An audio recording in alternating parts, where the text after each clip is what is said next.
Donc, on a dit les butées sont bien réglées. Le bruit que vous entendez, c'est le carter de chaîne qui est complètement pété. Enfin, il y a tout à refaire sur ce vélo, de toute façon.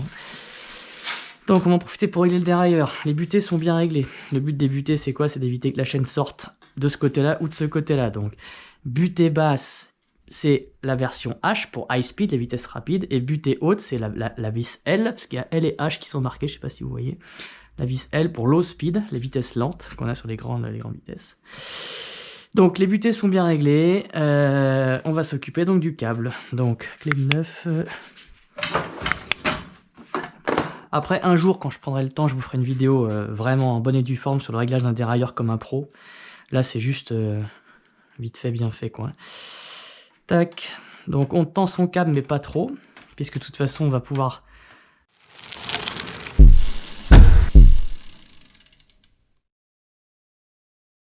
ajuster la tension avec la petite molette qui est ici, ou alors sur les shifters normaux, pas ici, mais sur un shifter classique, il y a une molette souvent ici. Donc là, on est OK. Donc moi, ce que je fais toujours au début, sans même penser à régler, c'est que je tourne à fond la manette pour que ça tire sur le câble à mort et que les gaines se mettent bien en place, les butées s'enfoncent bien, c'est comme ça on commence pas à régler tout de suite quoi. Voilà, je fais ça plusieurs fois. Donc le câble il est bien mis en place. Voilà, ensuite on repart le réglage à 0. On voit déjà que ça s'est bien détendu, vous voyez le câble il est bien lâche. Donc on va pas le toucher tout de suite la tension de câble. Je vais juste cliquer une fois. Je clique une fois, normalement si c'était bien tendu, ça monterait sur la vitesse du dessus. Là on voit que ça monte pas. Parce que comme je vous l'avais dit, hein, c'était sûr, le câble s'est mis en place, ça s'est détendu. Donc on revient à 0. Et on vient dévisser. Alors ça c'est contre-intuitif. Quand on dévisse, on va tendre le câble. Pourquoi? Parce qu'en fait ici c'est simplement une vis. Hein. Quand on la dévisse, elle sort de son emplacement. Et donc on rallonge le chemin du câble. Vous voyez là le câble il est tout mou.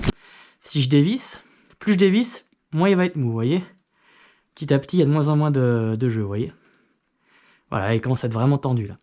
Donc on va pas aller autant. Je pense que c'est pas la peine d'autant le dévisser. Mais c'était pour vous montrer. Hein. Donc là on refait le même exercice. Je clique une seule fois. Je démarre la roue, voilà, ça monte. Et après, bon, pardonnez la chaîne qui n'est pas lubrifiée, mais normalement c'est censé être totalement silencieux. Là, il n'y a pas de bruit de chaîne qui veut monter d'un pignon à l'autre. Donc on fait ça sur toutes les vitesses. Il faut que ça monte facilement et que ça fasse pas un bruit parasite. Là, il y a un bruit parasite. Vous voyez, là on voit que la chaîne n'est pas pile poil au milieu. Donc pour savoir si c'est trop tendu ou pas assez tendu, on peut simplement bouger le dérailleur. Là, elle veut monter au-dessus. Et elle ne redescend pas. Donc là, on voit que le câble est trop tendu. Donc on va visser pour détendre le câble. Voilà. Et là, la chaîne ne fait plus de bruit, vous voyez. Voilà. Donc, je clique. Ça doit monter facilement et ça ne doit pas faire de bruit. On fait ça sur chaque rapport. Donc sur chaque vitesse, on doit s'arrêter et écouter. Derrière, ça doit pouvoir se faire dans le noir quasiment. On doit pouvoir le régler à l'aveugle.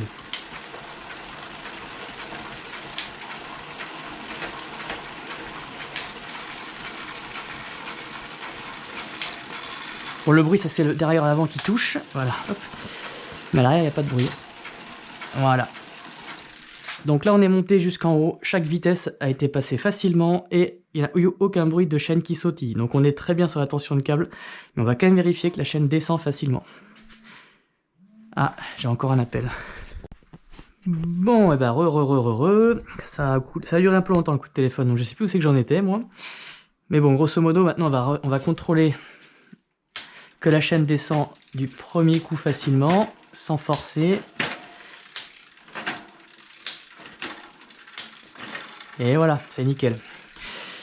Donc, par contre, il y a un truc que j'ai vu là. On va remonter tout en haut de la cassette. C'est que l'englobé, donc l'englobé c'est la distance qui va séparer le galet guide du plus grand pignon de la cassette, et là elle est énorme. Il faut savoir que plus la distance est grande, moins le dérailleur est précis. Et on voit que la vis d'englobé qui est ici, elle est vissée à fond, donc elle est vraiment au maximum. Ça veut dire que le dérailleur il a une capacité d'englobé qui est plus importante que cette cassette. Il pourrait mettre une cassette plus grosse le monsieur là. Donc là on va lui dévisser un peu la vis d'englobé parce que là clairement ça c'est pas optimal quoi. Donc sur ces dérailleurs là c'est un tournevis cruciforme, et plus on dévisse, plus vous voyez le galet guide, alors ça se voit peut-être pas à la caméra, mais plus le galet guide se rapproche de la cassette. La vis elle est explosée en même temps à l'image du vélo, hein, qui est fatigué, on va pas se raconter d'histoire. Là je suis au max, enfin au minimum du coup. Voilà. Par contre, une fois qu'on a fait ça, il faut s'assurer que la chaîne n'était pas coupée trop longue sur ce vélo. Donc on va redescendre sur le petit pignon et on va redescendre sur le petit plateau. Voilà. Et donc c'est la position où la chaîne est la moins tendue et il faut quand même qu'elle soit en tension. Donc là c'est le cas. Le dérailleur il n'est pas en butée mécanique, il est encore en tension de chaîne. Donc c'est ok. Sinon il aurait fallu raccourcir la chaîne. Voilà. Et donc là on refait une dernière vérification. Je clique une fois, ça monte du premier coup, ça fait pas de bruit. Sauf au niveau du carter de chaîne, mais bon, ça on n'y peut rien. Pas de bruit, pas de bruit, pas de bruit, pas de bruit, pas de bruit. Pareil en descendant.